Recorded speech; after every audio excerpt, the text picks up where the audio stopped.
Ooh, ito na yung pinaka-hintay ko sa lahat. So, meron ako dito mga dalang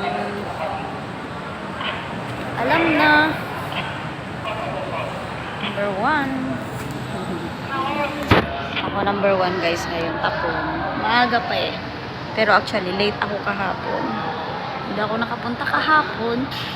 So, ngayon pa lang ako pupunta. So far, walang katao-tao kasi maaga pa.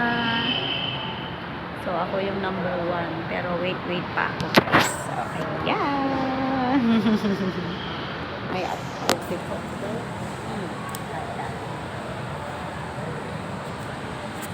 Excited na ako.